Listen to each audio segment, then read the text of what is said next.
Welcome back to EPs and LPs, guys. Yeah, with regular people. I'm not gonna say our name today, but changing style a little bit.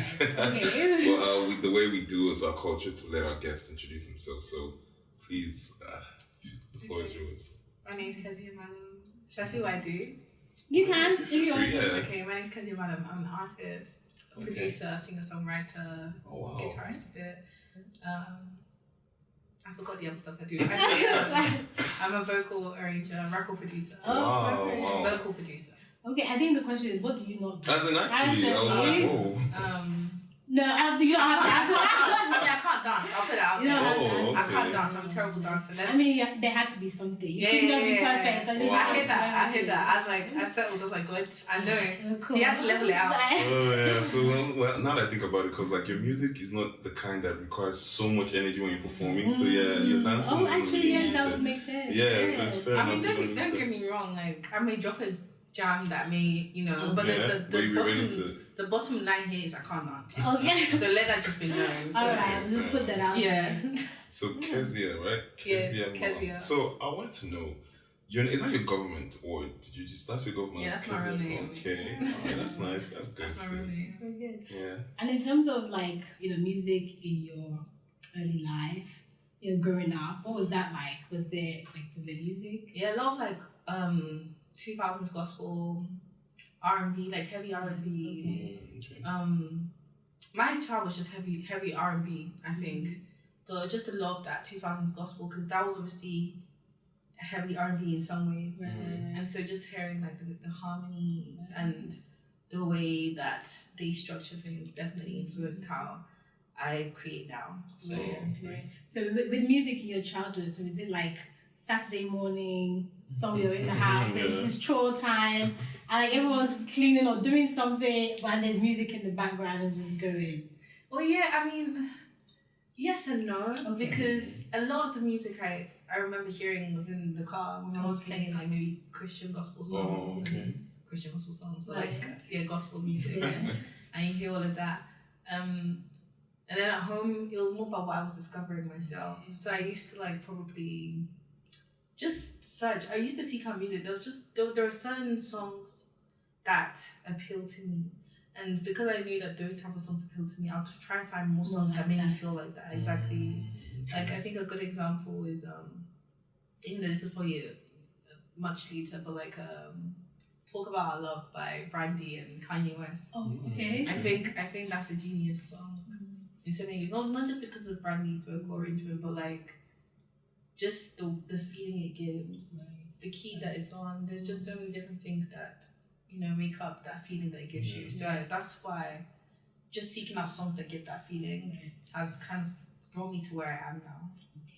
Okay, that's cool. So you say you've been paying attention, like to different sounds or similar sounds, but like from different artists.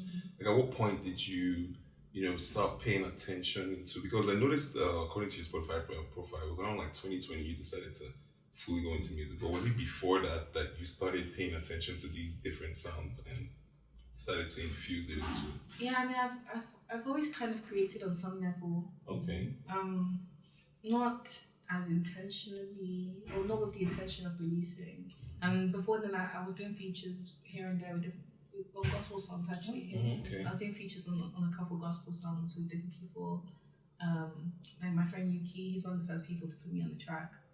And then growing up I did go to performing arts school for a bit, but like that was just a weekend kind of hobby thing. Okay. And everything. So I had all of that, and then obviously you'd watch like Britain's Got Talent or whatever, and you're just like, yeah, I can do that. And X Factor and all of that, right? Exactly, but I was never fully intentional about putting music out or whatever until, like you said, 2020.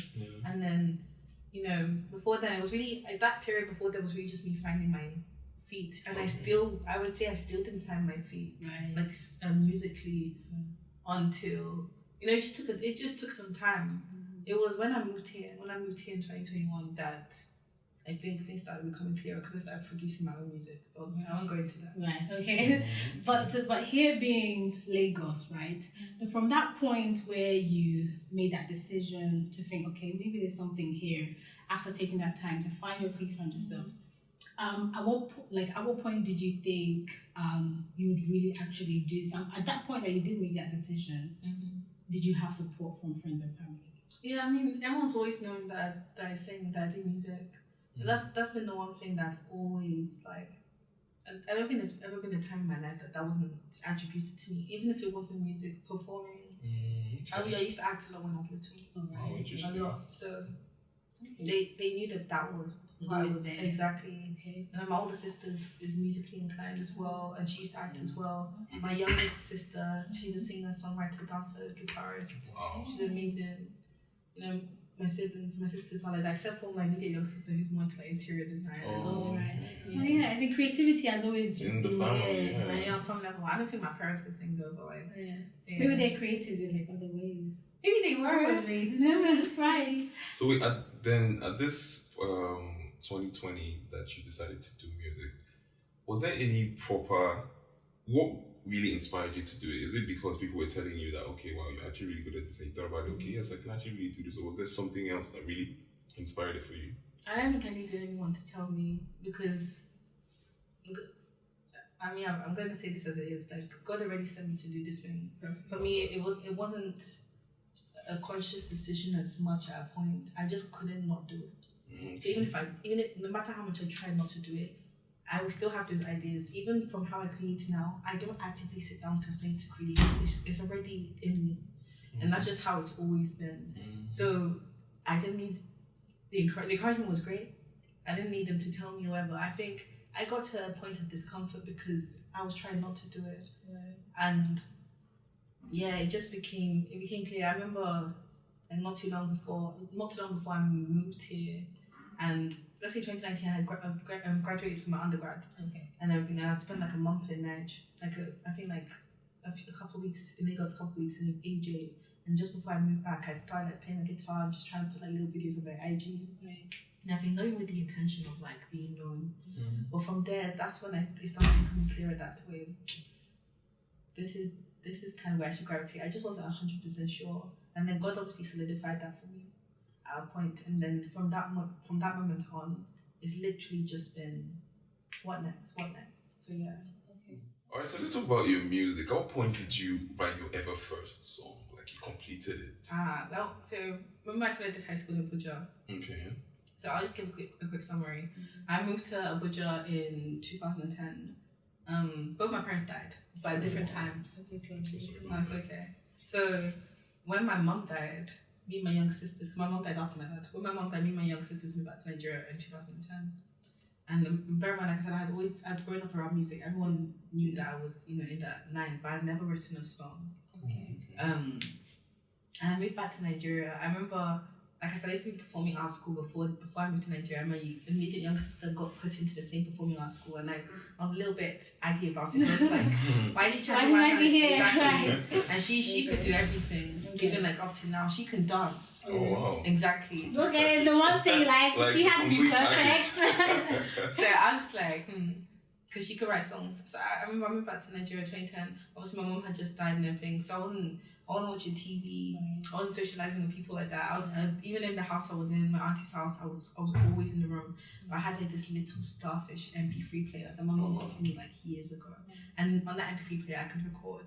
Wow. And it was so weird, but like it's so weird. I'll try and show you guys a picture later. Okay, good. But I could record on that MP3 player. So like what I used to do is like go to like the bathroom and record any little ideas I have on the MP3 player. Then I started getting like these little jotters that they give people when you go to weddings, all these souvenirs. And I started trying to write songs. So I remember I wrote a full song in 2010. Finally, when I had first moved to Nigeria, because my perspective was, my sister can do everything. Me too. I must do something. Right. So yeah, I wrote the song then. I can't remember what it is, but I know I have. Funny enough, I still have that jotter at home because I So you kept all of that. Yeah, I keep a lot of my old stuff. So I still have like probably the first song on there. Do you know what it's called? What the name is? That's the thing. So during that time, I had probably written like 5 songs. Because the thing is, I didn't believe I could write. So I was writing complete songs, but unsure if I could call them songs. Right? So I feel like they were just accumulating, but I was not calling them songs until like not years, like maybe like mom's down the line, I'm like, okay, this is actually nice. This is a complete song.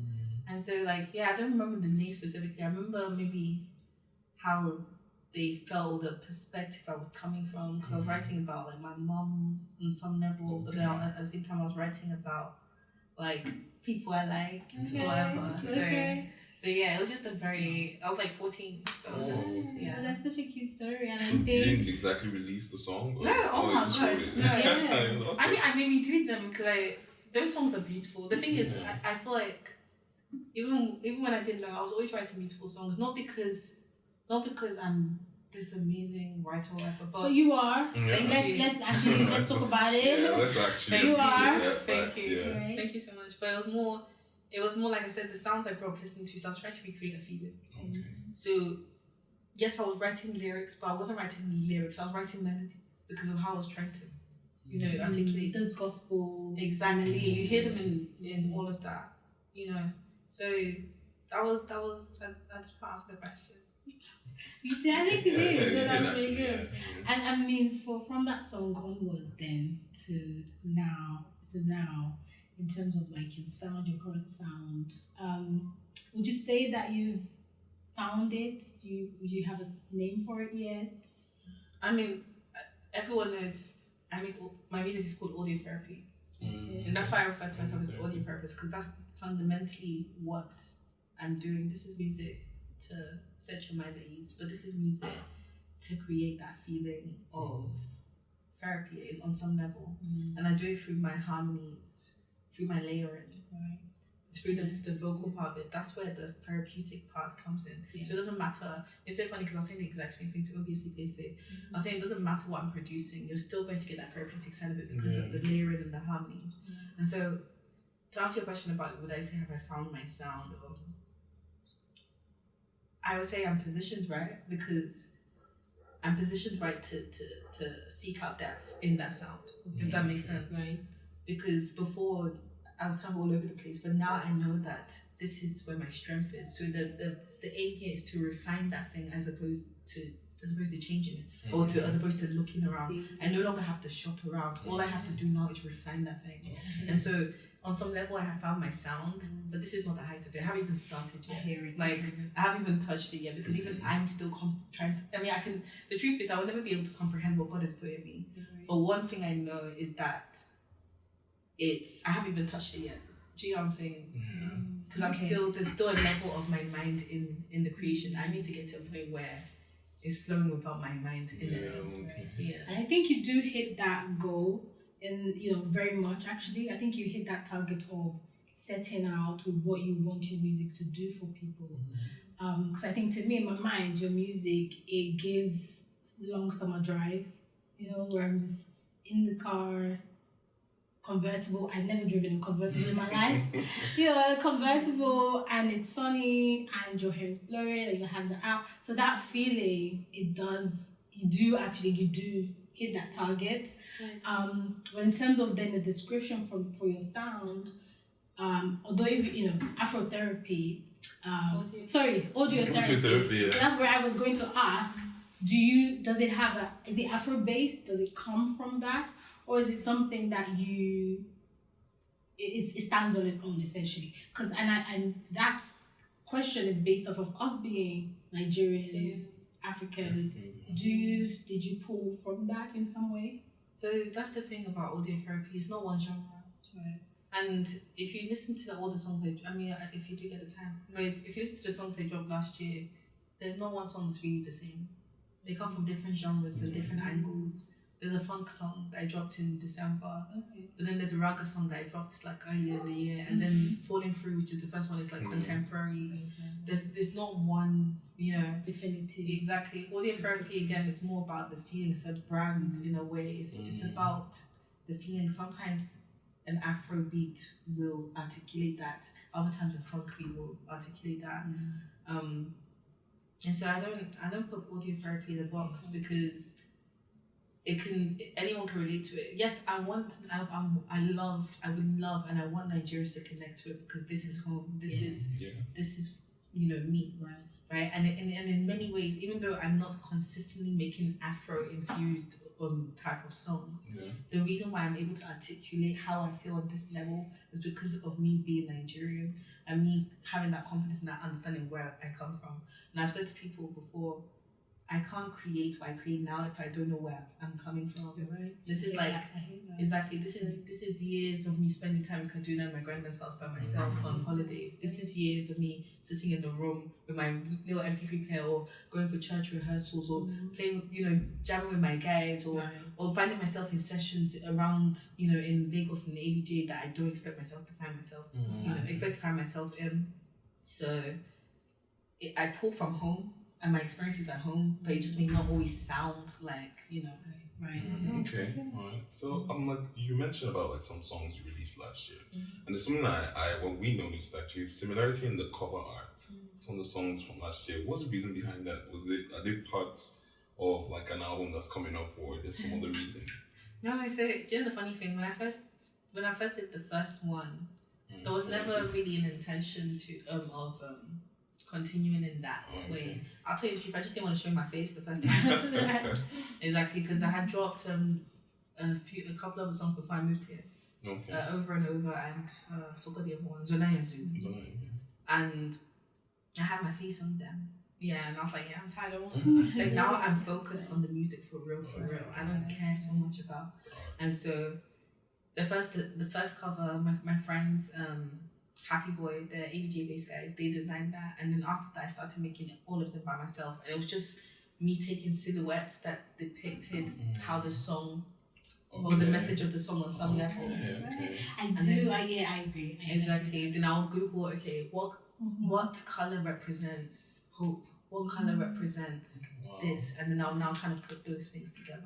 That's so creative. That's so good. That's really nice actually. Because I was really wondering, like, is there an album coming with this or whatever it is? But yeah, that's good. But it just kind of came together in the end to be called Audio Therapy Volume 1 because this was the first time of me, and not really, like there's just a playlist. It's not like it's actually out there that this is Audio Therapy Volume 1, but then because they all came together, that was the beginning of Audio Therapy properly. I just kind of put them together as that. So in terms of Audio Therapy Volume 1, we see that it's mainly solo. Do you have any features on there? And then speaking about features, with the stuff you've done in the past before that, one of them being with Esgard, how do you decide artists that you're going to work with? How do you make that decision? Okay, so Audio Therapy Volume 1 is not an album or anything. It was just an accumulation, a playlist I made of all the songs I dropped last year. Right. And so you guys saw that the only feature I had last year was Esgard. Yes. And this was purely based on, I'm not pressed about features. Okay. Because I do everything by myself as much as possible. But if I'm going to feature someone, they just match the energy, right? And that was the only kind of rap type of song I dropped last year. And Sedi is beautifully talented. Right. This was someone that was, when she came to record it, it didn't take any time because it's just within her. So working with her was definitely more of she fit the song, but this person is good at what they do. And so it wasn't too much of a conversation around that. Okay. But do you have like a close relationship with her, or you had just been listening to her music that you realized, okay, this is who I needed? I think I had probably listened to like one of her songs before, but I had followed her. I think we'd been following each other. Okay. And we have mutuals, and we never even had like a close relationship, but we have mutuals. Is after we did the song that I actually started interacting with her a bit more. She's a lovely person because it's not like she knows me from anywhere, and she just agreed to do that verse. So from there, that's when I actually began to know that she's such a sweet and lovely person too. Yeah, I met her once, even though I didn't actually meet her, but her energy was really nice. It was a friend of mine. I don't know if you know Loti. Yeah, I know Loti. Loti's my guy. Yeah, okay, great. So he had a show that he was hosting, and she was there, and she was really, giving him props for he was there. And I was like, she seems like she seems like good people still. So yeah. That's the one thing about Sally. She supports people, especially female artists. She supports them, and she was on a level supporting my stuff before we even met, before she gave me the verse. So that already made me even more comfortable to work with her. Okay, so since we're still on, stuff that you've put out, so royalty. Oh yeah. Yes. So tell us about royalty. Yeah. How did that come about for you? So it's so funny because what happened was BZ had sent me royalty. Sorry. Is that the producer? Yeah. Sorry, I was just laughing because I did not like the song. No. So BZ sent me the royalty beats early last year or middle of last year. I think it was even more early last year. I had started dropping my own songs, and he sent me royalty beats. And I was just like, okay. He kept pushing me. In fact, I was even delayed. He's like, Kez, when are you gonna run it? Like, when are you gonna give me my verse? When are you gonna give me my when are you gonna record the song? I was delaying. Finally, I was like, okay, Peter, I'm sorry. Let me just do this thing. I recorded it. I recorded 2 choruses, and I recorded my verse. At that time, Ogrania was meant to be on the song instead, so it was meant to be me, BZ, Ogrania. But I don't know what happened. I think that just didn't work out in the end. So I recorded my 2 choruses. I recorded my verse. I said to BZ, I hate all of them. I don't like it. BZ didn't listen to me. He took them. Let me tell you what he did. If you listen to royalty, there's Aya, and there's royalty. Yeah. Those are 2 different choruses that I recorded, and he just merged them together. Oh God. I didn't even deep, like I didn't process, and then obviously my chorus was there. I didn't. In fact, I said obviously my verse was there. Even my verse, I was just like, this is such a lazy verse. Like, who's gonna listen to it? That just sounds so childish. But like, he finished it. He put it together. That was my first verse in the choruses. And I listened to it. And I was like, wait, this song's nice. But then we just threw it to the side for a long time. No one was touching it or whatever. So I don't know what happened. I think like months later, he was in a session with Princess and someone else, and I think he played it for Princess or something, or I can't really remember. And then that's when Princess jumped on it. And that beautiful affirmative. Yeah, so I was even saying to Princess, like, that's my favorite song on the album, because again, I have a goddaughter named Princess, named Royalty. For real. So I was like, yeah, that's my song. Yeah. But we also do, out of all of those songs you've been on, which one would you say is your favorite? Because I know you said initially you didn't like royalty, and then you kind of warmed up to it. Is there any that sticks out for you? Like, that's it for you. Are you talking about features wise, or even just general? Just general songs. What's your favorite? I know it's my favorite song. Yes. I know it's such a weird song because I made that beginning of last year or end of 2021. And I really liked it, but the energy I was getting from the people around me was just like, really? Yeah, I don't know. I think, was it not the very first song? I feel like it was the first song that I heard. It's what made me go back to the phone like, who's this? Even though I put it on, but it was really, I really liked it. I feel like it captures you. But why is it your favorite? Because it is simple and beautiful. Yeah. But at the same time, it has its little complexities, of course. Like, for example, so in the horns, and everything. And then my friend is playing bass on it. Shout out to my friend Ifeanyi, because I already loved I Know, but his bass line, because my original bass line was not his. So his bass line kind of lifted it. Yeah, I don't know. Yeah. There's some things about music that you can't explain, but you can feel. And he did that. And it just elevated the song for me drastically. But I Know it's such a simple song. Even the way it's mixed, it's not doing too much. Shout out to Dusky for mixing that. It's not doing too much. It's very simple and very calm, which means you actually can hear what I'm saying. Yeah. Right? And you let the music do its thing. Exactly. So I love I Know. It doesn't matter how many times I play that song, I can never get tired of it. And that's different, because a lot of artists we ask, they shy away from picking a favorite. Yeah. Some people are like, those are my kids, I can't really sing right, I can't really sing. Oh no. It's really I Know. That's my favorite song in the world. Wow. I get that from an artist perspective, and also from a listener perspective. I get why that movie, because I did really like the simplicity of it. I think so that's one thing that stands out with your sound. Thank you. Yeah, and is it just I Know that you produced by yourself? No. So last year, everything I dropped last year by myself, I produced by myself. So all the ones with the cover art, I produced all of them. Wow. Yeah. So that was good. Thank you. So that's what I'll say to you guys about. That's when I now start finding my sound, because I started producing my own stuff 100%. So why exactly did you choose not to maybe collab with any other producer for the songs? I mean, there were times here and there when some people did like additional production, like on Hope. Givens did like a little bit of additional production. But even Hope itself, like that song, I produced that 2021 when I first moved out to Nigeria. So, you know, it wasn't that I was shying away from collaborations. I wanted the music to be 100% me. Oh, okay.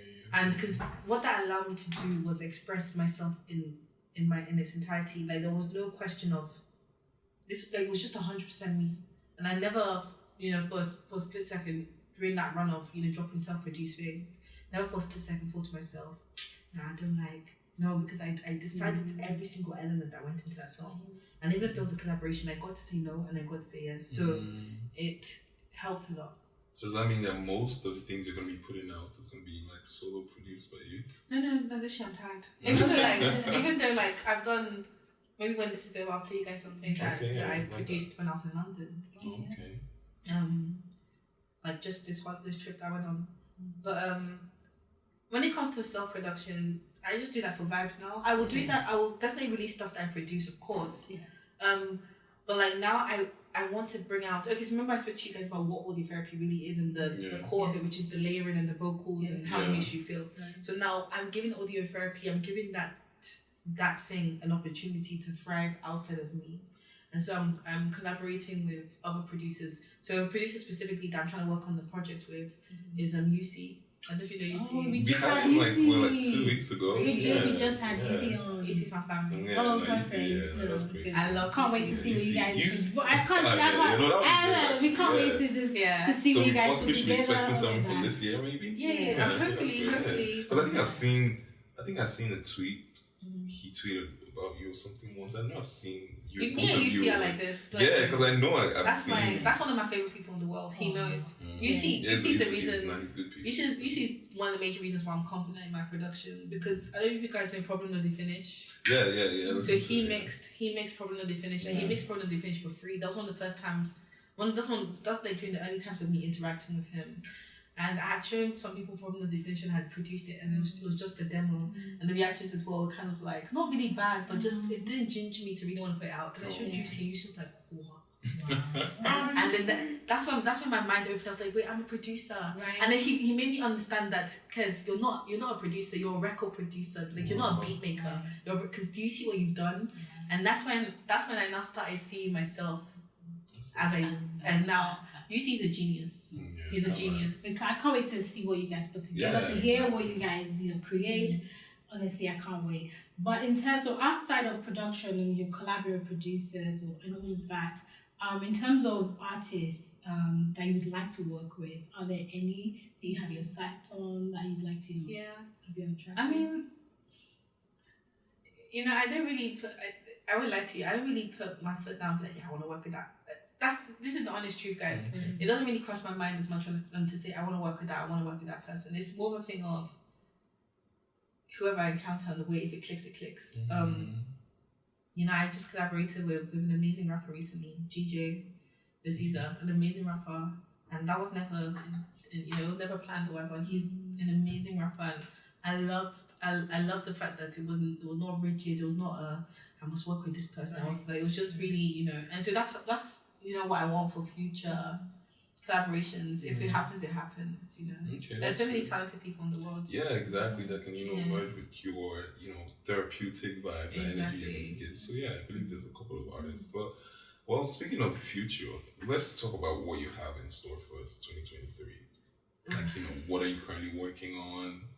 What should we be expecting? Possibly EP, an album. What kind of projects really? Yeah, EP. I'm hoping to work on a project with UC.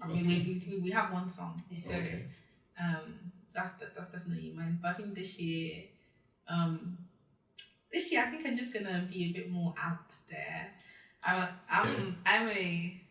a choir baby. I'm a church baby. I grew up in church, so I've always been like a bit cautious about some things I sing about or whatever. Now I don't really care. So it's not really that I don't care, but it's just like you don't want to limit yourself. Yeah, exactly. If I'm going to express who I am in its entirety and be good at what I'm doing, then I'm going to do that 100%. And sometimes it means singing about stuff that people may not normally hear me sing about. Yeah. Okay. That's cool. So the song that you have with UC right now, is there possibilities dropping this year, or you're still looking at possible other work together? Let me speak to you, CNC. Alright, let's Alright, that's good. I'm actually really looking forward to hearing yeah, that. Actually, yeah, so, yeah, because hopefully you can play for us. Sure. That's good still. And in terms of for people, I'll acknowledge that you started in 2020, so it's been 2 years. But I think it's, as you've just told us, it's been 2 years of a journey, right? So my question there would more be around what advice would you give to new artists or new creatives? I think maybe not even just music artists, people that are trying to find that creativity within them, or that are just now coming into that. How would you advise them? I think for me, it's simple. You have to become obsessed with this thing. There's no way for you to find what you're looking for if you don't become obsessed. And I always say this thing to people because someone so graciously told me this thing when I first moved here. And I don't know if they even intended to teach me that, but it stuck with me that you have to respect music. Music knows when you're respecting it and when you're not. You have to honor it. Music is spiritual, so you can't, there's no way in life that you could ever find yourself if you don't respect music. And so for me, my journey so far has just been, especially since I moved here, it's just been becoming obsessed with learning when it comes to music, becoming obsessed with doing more, you have to be, the level of obsession you have to have, it's not normal. Right. And I won't paint it like it's a simple thing or just do vibes or whatever. If that's your plan, then just drop it. Right. And not to sound any type of way, because you'll frustrate yourself. But I've had to become a level of obsessed where when I first moved here, I was up in the morning studying the specifics that make up a funk beat or the specifics that make up, a jazz beat, so that I can take those elements and create. And then I was producing every single day. And even like now, even the song I'm going to play you guys that I did with UC. Okay. That song, I recorded that after I got home. The day that royalty dropped, I got home, I was on the phone to UC, he was playing beats in the background. I said, "Yeah, let's run it." Then 2 hours. That's the thing, you have to be that level of obsessed or you're not going to move forward. It's not anything to do with me. It's nothing to do with me. I always say that it's God that gave me divine consistency to do this thing. I did not give myself this thing. So you have to beg God for it. I won't lie, but the level of obsession you have to have is out of this world. Okay, so just following that creativity, putting the time investment is definitely, it seems like that's what you're saying, that people actually just and it's not just the time though, you have to honor music, you have to respect it. It's a spiritual thing, so if you don't honor it, you can put in the time and not honor it, it'll show. Okay, that's cool. So far you've been doing music. I mean, yes, you kind of recently just took that decision to take it up professionally, but is there something that, like a milestone you've hit, something you're super proud of that you achieved so far? Just last year, dropping the song every month, I didn't imagine, not that I didn't imagine I could do it. I can't talk too much on it because I feel like even I'm still comprehending it, because like I said, it's just God. But the fact that I was able to do that is amazing. And it's a gift because what it did is still speaking now and will continue to speak for years. So that was one thing. I love your faith actually. Absolutely. God is absolutely in charge and doing everything. So that's great. Of course, I can't fail. Love that. Yes, that's perfect. So thank you so much, Keziah. It was very lovely having you. I really enjoyed the conversation. Thanks for coming to tell us about audio therapy. Yeah, exactly. It was perfect. Thank you guys so much. Yeah, so like for people listening and watching that would like to connect with you, how can they find your social media platforms, your streaming platforms? Instagram, everywhere, Keziah Mallam. It's everywhere is Keziah Mallam. Together. Alright, that's great. Perfect. So in this segment, we usually have our artists pick out a question. We've got lots of juicy questions. Some of them might ask you to do a freestyle. So just know. I'm joking. If you don't have to, don't worry. But yeah, so questions in here, pick it out, read it out, and answer it for us. Okay, I'm like taking them all right at the top. Is that two? Or is that two or one? Oh, you answered two questions for us. No, that's Okay. You What know? could happen right now that would change the trajectory of your career? Wow. These questions are always so weird to me. Oh, yeah? They'll be like, oh, where do you want to be in 10 years? Those type of questions. Take a minute. Oh gosh, you guys are probably gonna think I'm cliche, but No. Let's hear it. So. nothing because I've not boxed God when it comes to this. I don't know what it looks like to change the trajectory of my career. All I know is God continues to give me opportunities that elevate me, and so there can be a big opportunity that elevates me, but isn't the trajectory of my career constantly changing when He's constantly aligning me with where I need to be? Do you know what I'm saying? There's not just one thing. Okay, so I guess you can just say just anything. Never departing from God. Yeah, exactly. That's it. Putting Him first every time. Yeah, that's great stuff. Yeah. Cool, love that. Thank you so much for that answer. Thank you. It's lovely to have you, Keziah. Thank you. Thank you guys. Thank you guys. It's been lovely, catching up with you. Thank you. We had Keziah Mallam. Yes. Thank you guys. Keep watching EPs and LPs. Keep listening to all our episodes on our podcast streaming platforms. Subscribe to our YouTube. Just keep in touch. Keep in touch with us here. We have a lot for you. So, till next time, guys. Stay safe. Stay safe. Bye. Bye, guys.